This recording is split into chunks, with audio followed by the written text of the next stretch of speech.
اپنے پاس کوئی نہ کوئی ہنر رکھو۔ پرانے لوگوں نے کہا ہے، شیخ سعدی فرماتے ہیں، جو ہنرمند ہے وہ دنیا میں کہیں بھی جائے گا عزت پائے گا، جو علم والا ہے وہ دنیا میں کہیں جائے گا عزت پائے گا۔ اپنے مال سے عزت نہیں ملتی، اپنی دولت سے عزت نہیں ملتی، اپنی شانوں سے عزت نہیں ملتی، اپنے خاندان سے عزت نہیں ملتی، اپنے بڑوں کے بڑے بڑے کارناموں سے عزت نہیں ملتی۔ عزت ملتی ہے یا تو تمہارے پاس علم ہو یا تمہارے پاس ہنر ہو، ہنر ہو یا علم ہو۔ علم ہو تو جہاں جاؤ گے خودداری سے جیو گے، اور ہنر ہوگا جہاں جاؤ گے خودداری سے زندگی گزارو گے۔ ہنر ہونا چاہیے آدمی کے پاس۔ ہم کوئی ہنر کیوں نہیں سیکھ لیتے؟ ہنر کا مطالبہ ہے، تقاضا ہے، مارکیٹ میں ہنر مندوں کی کمی ہے۔ ہر ہنر کے لیے، لوہار کے لیے لوگ ترس رہے ہیں، سنار کے لیے لوگ ترس رہے ہیں، ہر ہنر کے لیے ترس رہے ہیں لوگ۔ ہم ہنرمند کیوں نہیں بنتے اور اپنے بچوں کو کیوں نہیں بناتے؟ یہ بہت بڑا قصور ہے میرے دوستو۔ ہمیں اس حوالے سے سوچنے کی ضرورت ہے کہ اس قوم میں بے عملی ختم ہو جائے، ہمارے اندر سے بیکاری ختم ہو جائے، ہم کچھ کریں، کچھ کرنے والے ہو جائیں۔ ہماری آنکھوں کے سامنے ہمارے بوڑھے کر رہے ہیں، لیکن ان بوڑھوں کو کرتا ہوا دیکھ کر بھی ہمارے جوانوں میں کرنے کا شوق نہیں پیدا ہوا کہ وہ دیکھیں کہ بھئی ان سے سبق حاصل کریں اور ہم بھی کچھ کرنے والے بن جائیں۔ کرنا چاہیے۔ آج بھی میں جانتا ہوں دیہاتوں میں، شہروں میں، جن کے بچے کوئی ہنر سیکھ کر کچھ کر لے رہے ہیں، اپنے ماں باپ پر رحم کھا کر، اپنے گھر کی مشکلات کو دیکھ کر، اپنے گھر میں پلی اور جوان ہوتی بہنوں کو دیکھ کر، جو بچے محنت کر رہے ہیں، ان بچوں نے اپنی محنت سے اپنے بہنوں کو عزت سے بیاہا ہے۔ باپ نہیں کر سکا، لیکن بھائی نے عزت سے اپنے بہن کو بیاہا ہے، اپنے گھر کی مجبوریاں دور کی ہیں، اپنی ماں کا علاج کرا رہا ہے، اپنے پریشانیوں کو ختم کر رہا ہے، محنت کر رہا ہے، ہنر سیکھ لیا ہے اور اس ہنر سے اپنے گھر کی خیر خواہی کر رہا ہے۔ لیکن ہم میں یہ مثالیں بہت کم ہیں، بہت کم ہیں یہ مثالیں۔ ہر ایک کے مقابلے میں کم سے کم 50 مسلمان بیکار ہیں، بیکار ہیں، کچھ نہیں کرتے۔ کچھ تو کرو اللہ کے بندو، کچھ کرو، بیکار مت رہو۔ آپ اسٹوڈنٹ ہیں، آپ بھی کچھ کرو، اپنے سے چھوٹوں کو پڑھاؤ۔ پہلے زمانے کا بھی جو نیو ایجوکیشن پالیسی آئی، اس کے اندر بہت سے نقطے دفے ہیں۔ اس کے اندر ایک بات یہ بھی ہے کہ وہ قدیم زمانے کا تعلیمی نظام چاہتے ہیں، اور اس قدیم زمانے کے تعلیمی نظاموں میں ایک دفعہ انہوں نے یہ رکھا ہے، وہ یہ کہ سینئرز جونیئرز کو پڑھائیں، سینئرز جونیئرز کو پڑھائیں گے۔ یہ پہلے زمانے کا طریقہ تھا۔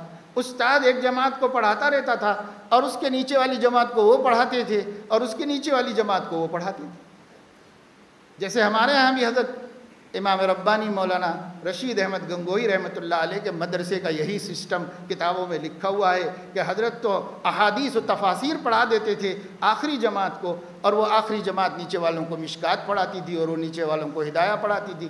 نیچے پورا مدرسہ چل رہا ہے ایک ہی مدرس پر۔ تو ٹیچرز کے شارٹیج کو ختم کرنے کے لیے اس کی بھی سفارش لائی گئی کہ سینئرز جونیئرز کی تعلیم کا بندوبست کرے۔ ہم یہ سب چیزیں کیوں؟ خود ہمارا ضمیر کہتا ہے کہ اگر میں اب جو ہے گریجویشن کر رہا ہوں، ڈگری کالج میں ہوں، تو میں انٹرمیڈیٹ والوں کو اور ایس ایس سی والوں کو پڑھا کر امتحان کی تیاری کرا کے ان کو کامیاب کرانے کے لیے ایک اچھی محنت کر سکتا ہوں، جس سے میرا علم بھی تازہ ہوگا اور میری اگلی پڑھائی کے لیے بھی مدد ملتی رہے گی، اور کچھ بچے کامیاب بھی ہو جائیں گے اور مجھے ٹیوشن بھی مل جائے گا جو میری فیس کے لیے کام آ جائے گا۔ ایسا کیوں نہیں سوچ سکتے ہم؟ بیکار پھرتے رہنے اور بار بار فیل ہوتے رہنے اور سالے سال فیل ہوتے رہنے کے کیا فائدہ ہے؟ کیا عزت ہے اس میں؟ کیوں نہیں ہم محنت کر سکتے؟ کیوں نہیں ہم کام کر سکتے؟ اس لیے میرے عزیزو دوستو، آج میں نے آپ کو اس کی طرف اس لیے توجہ دلائی کہ ایک بڑا دل خراش اور تکلیف دہ واقعہ ایک شہر کے ایک بستی کے اندر کچھ اچھے سمجھدار تعلیم یافتہ لوگوں کے ذریعے سے سامنے آیا، جس کا ہمیں کچھ اندازہ تو تھا، اور میں نے گزشتہ جمعے میں کہا تھا کہ ہم بیان بھی نہیں کر سکتے حیا کی وجہ سے اور شرم کی وجہ سے، کیسے اپنی ہی برائی اب لوگوں کے سامنے ذکر کریں۔ لیکن عبرت کے لیے بتاتا ہوں کہ وہ لوگوں نے کچھ تعاقب کیا، کچھ ان کو خبریں ملیں تو کچھ تعاقب کیا، تو یہ چیز سامنے آئی کہ کئی بڑے بڑے غیر مسلم مالدار جو کافی بڑے کاروبار کرتے ہیں، ان کے ہاں روزانہ اچھی خاصی تعداد میں مسلم لڑکیاں اپنی معیشت کی، معاش کی ضرورت سے مجبور ہو کر صرف اس بات پر تنخواہ دی جا رہی ہیں کہ یہ وقت آئیں اور یہ وقت تک ان کی اولاد اور ان کے بچوں کے ساتھ ان کی خواہشات کے مطابق رہ کے چلے جائیں اور ان کو تنخواہ ملے، اور یہ مسلم لڑکیاں بھی کما رہی ہیں۔ یہ حضرات ایک کے ماں باپ کے پاس پہنچے اور ان کی والدہ سے کہا کہ دیکھو ایسی ایسی بات سامنے آئی ہے، تو ماں کہنے لگی کیا کریں گے، ہماری مصیبتیں ہیں، بچی کچھ کر کے لا رہی ہے تو اچھا ہی تو کر رہی ہے نا، تو ماں یہ کہے گی۔ اب آپ بتائیے کہ RSS نے ایک نظریہ بنایا تھا اور یہ بات حیدرآباد میں تو بہت چلائی گئی تھی سقوط حیدرآباد سے پہلے کہ بھائی تمہاری ماؤں کو، تمہاری بہنوں کو ان مسلمان نوابوں نے داشتائیں بنا کر رکھا تھا، اب اس کا انتقام لینا ہے۔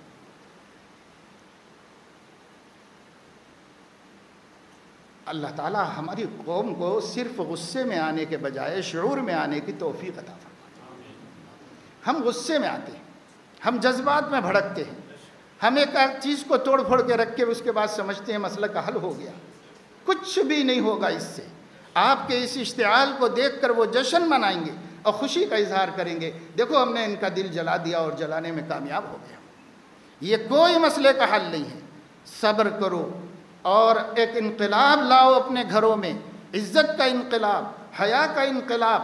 اور جتنے لوگ ہیں اگر اپنے خاندان میں اور اپنے پڑوس میں کوئی بچی خوبصورت ہے لیکن غریب ہے تو غربت کی وجہ سے وہ ان بیاہی نہ رہ جائے، مالدار ہے مگر بد شکل ہے تو بد شکلی کی وجہ سے وہ ان بیاہی نہ رہ جائے، سب کچھ ہے مگر پڑھی لکھی نہیں ہے تو ان پڑھ ہونے کی وجہ سے وہ ان بیاہی نہ ہو جائے، اس کا انتظام کرو، اس کے لیے آگے بڑھو اور خود پیشکش کرو اور خود نکاح کر لو۔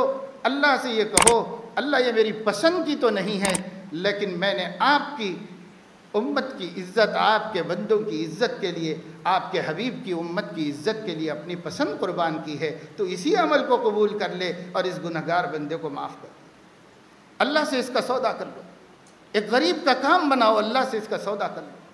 اگر یہ بچیاں یوں بیٹھی رہیں گی تو پھر جسم فروشی کریں گی، ان کے پاس اور کچھ نہیں ہے بیچنے کے واسطے۔ اس کا ذمہ دار وہی ہوں گے یا کل ہمارے نبی کے سامنے ہم بھی شرم سے سر چھپانے کو کوئی جگہ نہیں پا سکتے؟ اس لیے میں نے خاص طور سے یہ بات آپ لوگوں کو بتائی کہ ہمارے نوجوان کام کریں بھائی، ہمارے نوجوان کمائیں، ہمارے نوجوان اپنے پیروں پہ کھڑے ہوں، اپنی آمدنی اور اپنے بہنوں کے مسائل کے حل کے لیے اپنے باپ کے مددگار ثابت ہوں، کچھ کریں۔ نہیں کریں گے اتنے پیارے اور حیادار حبیب کی امت اس قدر رسوا اور ذلیل ہوگی، کس کا بستر بنے گی اور کس کے پیروں تلے روندی جائے گی۔ اللہ اکبر، عرش کانپ اٹھے گا اور خدا کے غضب کو ہمارے لیے اگر جوش میں آ گیا تو ہم کہیں کے نہیں رہیں۔ اللہ ہمیں توفیق نصیب فرمائے، اللہ ہمیں سمجھ عطا فرمائے، اللہ ہمیں جوش کے بجائے ہوش نصیب فرمائے، اللہ تعالی ہمیں جذبات کے بجائے کچھ کر کے دکھانے کی توفیق عطا فرمائے۔ ہم نکمے اور اپاہج امت بن کے نہ رہیں بلکہ ہم کچھ کرنے والی زندہ قوم بن کر کے رہیں۔ اللہ پاک اس کی توفیق عطا فرمائے، آمین۔ وآخر دعوانا الحمد۔